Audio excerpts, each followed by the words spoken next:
Hello friends, welcome to my new lecture video. I am Mohammad Tariqul Islam. In this lecture video, we are gonna solve some basic problem of differentiation. আমি আমার previous lecture ভিডিওগুলোতে already differentiation of functions অধ্যায়টির যে ফর্মুলাগুলো প্রয়োজন তা তোমাদেরকে শিখে ফেলেছি। এখন আমরা দেখব এই অধ্যায়ে কিছু বেসিক প্রবলেম কীভাবে সলভ করা যায়। তো চলো দেখি আমরা কীভাবে প্রবলেম সলভ করতে পারি। এখানকার আমার অনুশীলনের 3 নম্বর প্রবলেমটা ছিল ওকে। প্রথম প্রবলেমটা আমার বলা হচ্ছে, দেখো y equal to x square minus x. তাহলে এখানে আমার কি দেওয়া আছে, y equal to x square minus x. এখান থেকে আমাকে প্রথমে ডিফারেন্সিয়েশন করতে হবে এবং আমাকে দেখাতে হবে যে এক্সের কোন মানের জন্য dy by dx equal to 1 হয়। আমাকে বলা হয়েছে এক্সের কোন মানের জন্য dy by dx equal to 1 হবে। তাহলে আমাকে নিশ্চয়ই আগে ডিফারেন্সিয়েশন করে দেখতে হবে আসলে dy by dx equal to কত হয়। দেন সেখান থেকে আমরা কী করব, এক্সের মান বের করে বলবো যে এক্সের এত মানের জন্য dy by dx equal to 1 হবে। তাহলে দেখো y equal to x square minus x আছে, একে আমার কী করতে হবে, ডিফারেন্সিয়েশন করতে হবে। তাহলে আমরা কী নির্ণয় করতে হবে, dy বাই dx। দেখো আমরা প্রিভিয়াস লেকচারটিতে শিখেছিলাম যে আসলে x to the power n এর সূত্র কি। আমরা জানি d by dx x to the power n, এটা ইকুয়াল টু হয় n into x to the power n minus 1। এখানে দেখো আমার যে দুটি পদ আছে এক্স স্কোয়ার মাইনাস এক্স, এই দুইটাই কিন্তু আমার সেম এ আকারে আছে, x to the power n minus x to the power N. তার মানে এখানে আমার কিন্তু এই ফর্মুলাটি ব্যবহার করতে হবে। তাহলে d y divided by dx এটি ইকুয়াল টু আমার হবে d by dx x square minus d by dx x. অর্থাৎ কোনো একটি সমীকরণের লেফট হ্যান্ড সাইডে যদি আমরা ডিফারেন্সিয়েশন করি তাহলে সেই সমীকরণটির রাইট হ্যান্ড সাইডে আমার ডিফারেন্সিয়েশন করতে হবে। দেখো লেফট হ্যান্ড সাইডে ডি বাই ডিএক্স করছি এবং রাইট হ্যান্ড সাইডে আমি ডি বাই ডিএক্স এবং ডি বাই ডিএক্স করেছি। এখন জাস্ট আমরা ফর্মুলা বসাবো। D by dx x to the power n এর ফর্মুলা আমরা কি জানি, দেখো d by dx x to the power n equal to আমরা জানি n into x to the power n minus 1। তাহলে এখানে এন এর মান আমার কত আছে, এন এর মান আছে 2। তাহলে 2 into x to the power n minus 1, তার মানে 2 থেকে 1 বাদ দিলে থাকছে কত, এক্স টু দি পাওয়ার 1 থাকছে। অর্থাৎ স্কোয়ারকে যদি ডিফারেন্সিয়েট করি তাহলে পাচ্ছি 2x মাইনাস, সিমিলারলি এখানেও দেখো x to the power N মানে এখানে হচ্ছে 1 into x to the power n minus 1, N বলতে আছে 1, তাহলে 1 মাইনাস 1 কত হয় 0। অর্থাৎ এক্স টু দি পাওয়ার 0 মানে আমরা কিন্তু জানি কত 1 হয়। তাহলে 1 ইন্টু 1 1 হচ্ছে। তাহলে এখানে আমরা পাচ্ছি কত 2x মাইনাস 1।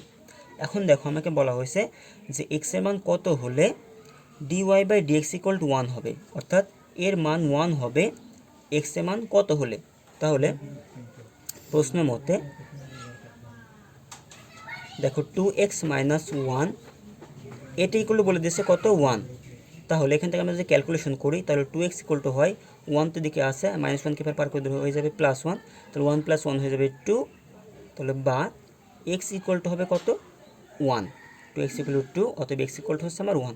অর্থাৎ x ইকুয়াল টু যদি 1 হয় তাহলে আমার dy by dx equal to 1 হয়। আশা করি তোমরা বুঝতে পেরেছো। তো চলো আমরা নেক্সট প্রবলেমটা চলে যাই। পরবর্তী প্রবলেমটা হচ্ছে d by dx cosec inverse 2x। তাহলে d by dx cosec inverse x। তো আমরা d by dx cosec inverse x এর সূত্র জানতাম minus 1 divided by x into root over x square minus 1। তাহলে দেখো এখানে আমার কিন্তু ছিল cosec ইনভার্স এক্স, কিন্তু এখানে আমার আছে কি cosec ইনভার্স 2x। তো যখনই এক্সের পরিবর্তে আমার অন্য কোনো কিছু থাকবে আমরা সেটাকে এক্স ধরে অঙ্ক করব। তো দেখো তাহলে আমরা কী ধরবো, cosec ইনভার্স 2x আছে, এটাকে আমরা ধরছি cosec ইনভার্স এক্স। তাহলে cosec ইনভার্স এক্সের সূত্র হচ্ছে minus 1 divided by x into root over x square minus 1। তো এটাকে আমরা তাই করবো যে d by dx cosec inverse x equal to আমরা কি জানি minus 1 divided by x, x বলতে এখানে হচ্ছে 2x, তাহলে 2x into x square minus 1। তাহলে এখানে এক্স স্কোয়ার বলতে হবে 2x হোল স্কোয়ার মাইনাস 1। এখন দেখো এখানে কিন্তু আমার এক্স নেই, cosec ইনভার্স এক্সের সূত্র আমরা এখানে বসিয়েছি, কিন্তু এখানে কিন্তু আমার এক্স না, এখানে আমার আছে কি 2x। যদি কখনো এমন হয় যে এক্স না, কোনো একটি সংখ্যা এক্স না কিন্তু আমরা তাকে এক্স ধরছি, যদি এমন হয় তাহলে তাকে দুইবার ডিফারেন্সিয়েশন করতে হবে। যেমন এখানে আমার 2xটা কিন্তু এক্স না, এটা হচ্ছে 2x, কিন্তু আমরা এক্স ধরলাম, এক্স ধরে ডিফারেন্সিয়েশন করেছি, এই জন্য এটাকে আবারও ডিফারেন্সিয়েশন করব। তাহলে আবার যদি 2x-কে ডিফারেন্সিয়েশন করি তাহলে কি পাই আমরা, d/dx 2x, তার মানে 2x-কে আবারও ডিফারেন্সিয়েশন করছি, তার মানে এইদিকে পেয়েছি -1 divided by 2x into root over 2x whole square অর্থাৎ 4x square minus 1 into d/dx 2x অর্থাৎ 2x-কে আমার ডিফারেন্সিয়েশন করতে হবে। তো আমরা জানি যদি x চলকের সাথে কোনো কনস্ট্যান্ট সংখ্যা গুণ আকারে থাকে তাহলে তার ডিফারেন্সিয়েশন হয় না, তাকে জাস্ট ইনটু আকারে গুণ আকারে রেখে দিতে হয়। তো 2কে গুণ আকারে রাখলাম, রেখে x-কে ডিফারেন্সিয়েশন করব। তো x-কে ডিফারেন্সিয়েশন করা মানে x two the power n এর ডিফারেন্সিয়েশন করা, যেখানে n এর মান হচ্ছে 1। তো আমরা আগে এখানে রেখেছিলাম যখন আমরা শুধু x-কে ডিফারেন্সিয়েশন করছিলাম তখন আমরা পেয়েছিলাম কত, জাস্ট 1। তাহলে এখানে যদি x-কে ডিফারেন্সিয়েশন করি তাহলে পাবো কত, 1, আর 2 তো আমার আগে ছিল, তো 2 ইন্টু 1 2।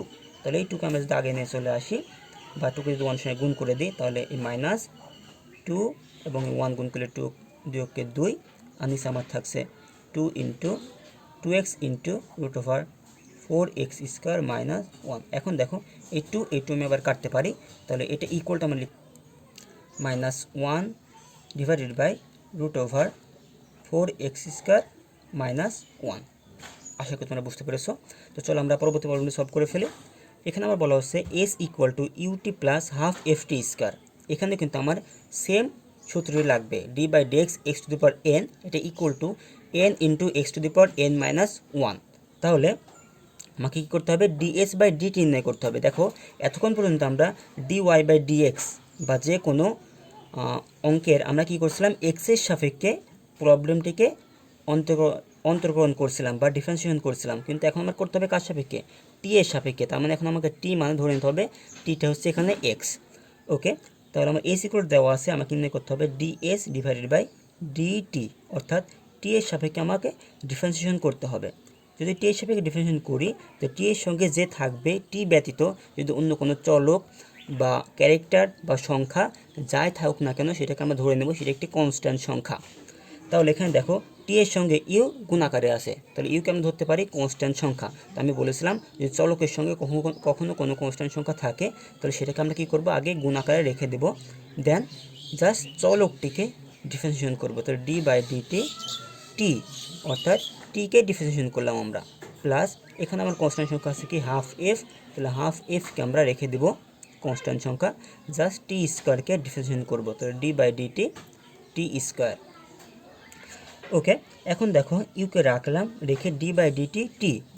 এর আগে আমরা দেখো দেখেছিলাম কি d/dx x, আর এখন আমরা করব কি d/dt টি, অর্থাৎ x এর পরিবর্তে জাস্ট টি। তাহলে আমরা এখানে দেখেছিলাম d/dx x যদি ডিফারেন্সিয়েশন করা যায় তাহলে হয় কত, 1। আমরা এখানে দেখেছিলাম কীভাবে হয় 1। তাহলে এখানেও d/dt টিকে যদি আমরা ডিফারেন্সিয়েশন করি তাহলে পাবো কত, 1। তাহলে ইউ ইন্টু 1 প্লাস এখানে আমার ছিল হাফ এফ ইন্টু d/dt টি স্কোয়ার। এখানে আমরা কী করবো, x to the power n এর সূত্র বসাবো, যেহেতু এখানে টি এখানেও টি, অর্থাৎ টি এর সাপেক্ষে করছি, অর্থাৎ এটা আমার কিন্তু এখন চলক।